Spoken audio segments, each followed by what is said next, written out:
We have just got some very bad news for the sell SnyderVerse to Netflix movement.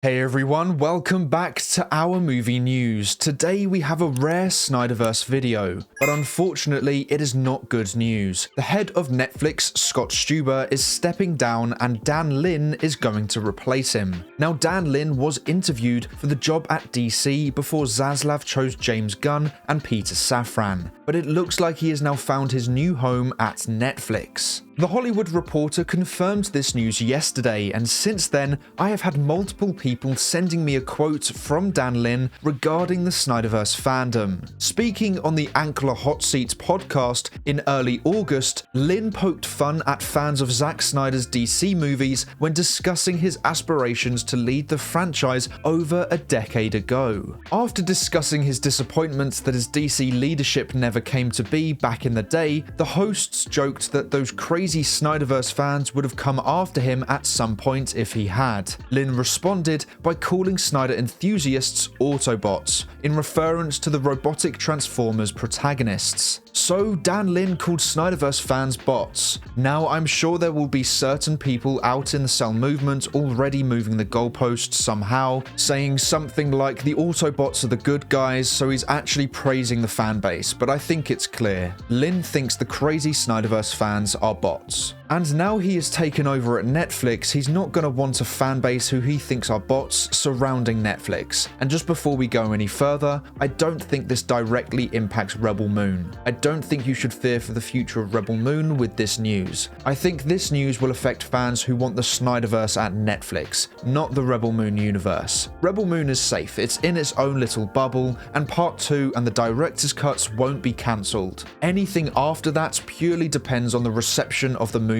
and the reviews. But as for the SnyderVerse to Netflix campaign, I think this is a major stumbling block for those guys. I think the self-proclaimed leaders shot themselves in the foot by trying to control what people do, and that alienated most of the fan base that were willing to give their hashtag a go, but this news has shot them in the other foot now too. The new head of the company thinks that the SnyderVerse fans act like bots, and the tiny chance of the SnyderVerse going to Netflix seems to now have massively shrunk with Dan Lin in charge. Honestly, I get the mindset behind wanting the SnyderVerse at Netflix, I really do, but I just don't see it happening at Netflix. Snyder has been focusing on Rebel Moon and will be focusing on it until at least the summer of this year. The first film did well in terms of viewership, but not review-wise, so whilst he has proven he can get views, it doesn't mean people who watched it loved it. I liked the film, I gave it around a 7 out of 10, but a lot of people didn't feel the same way. So I don't know how that has gone over at Netflix and what that means for the future of the Rebel Moon universe. We have Part 2 and both director's cuts, and we need to see how people react to them first, but I see two outcomes with that. Either Netflix are happy with it and they continue with making Rebel Moon entertainment, or they're not happy with it and stop pursuing that storyline. So either Snyder stays at the company and makes even more Rebel Moon movies, or he leaves the studio and the chances of Netflix restoring the SnyderVerse becomes definitely zero. Either way,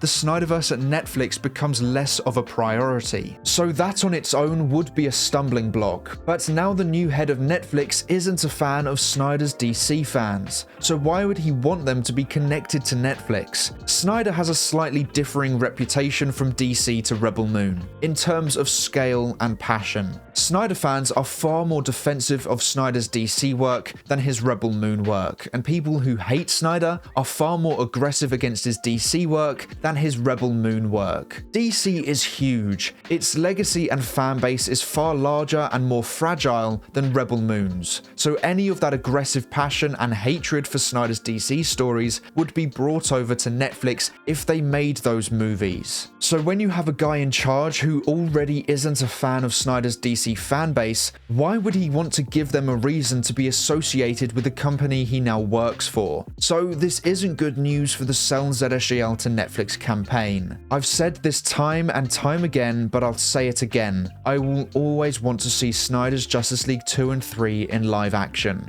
I will never not want that. So this isn't me trying to shut people up because I hate Snyder's films or something like that. I'm sure someone will come up with some form of conspiracy like that though. I just think the likelihood of the Snyderverse being restored is extremely low, especially at Netflix.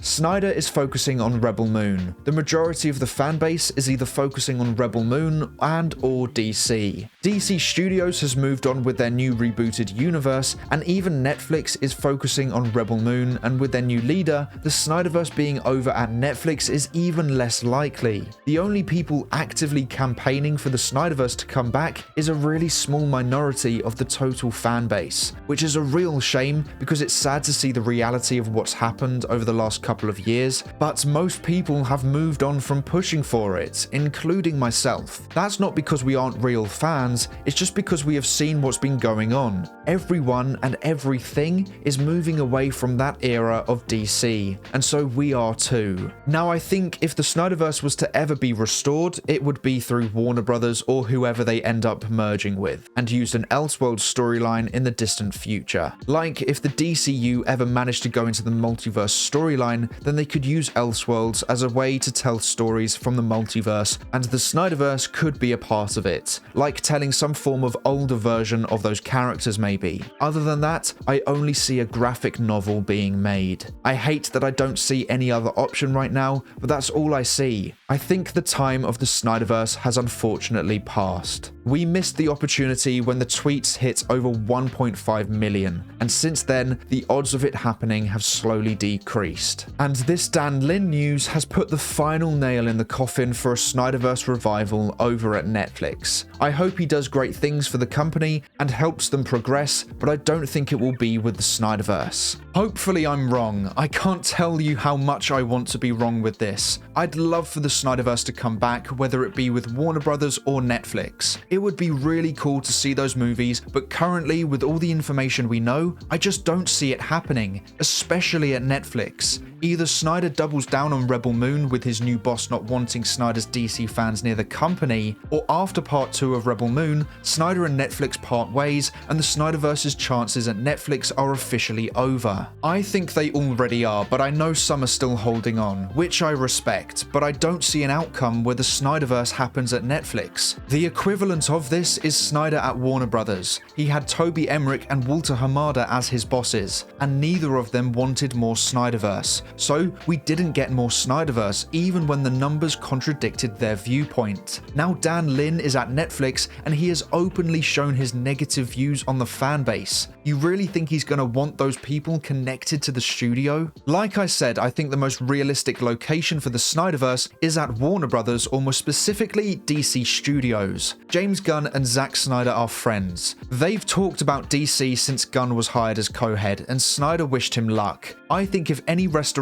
was gonna happen, and I think it is very unlikely to, but if it was to ever happen, it would happen with Gunn at DC Studios. But not for a long time, because Gunn is trying to set up this new universe and needs time to set the foundations, and Snyder is too polite to ask for a DC movie or two and put Gunn in an uncomfortable position. I think if anything was to happen, it would be much further down the line, like in 7 to 10 years time, and it will be either an Elseworlds or graphic novel Justice League 2 and 3, or a DCU project that fits Snyder's style and tone. So to quickly wrap up my thoughts on this situation, I think with Dan Lin in charge, the chances of the Snyderverse at Netflix are dead, due to his views on the fandom. I think Snyder will either focus even more on Rebel Moon after Part 2's release, or Netflix and Snyder will part ways. And I think the only chance of seeing the Snyderverse restored at all is at DC Studios, either through an Elseworlds storyline or a graphic novel. And even then, I still think it is more likely that if Snyder was to ever return to DC, it would be for a DCU project. So make sure to let me know what you think about Dan Lin becoming the new head of Netflix, and the chances of the Snyderverse being restored and Snyder potentially working in the DCU in the comments below.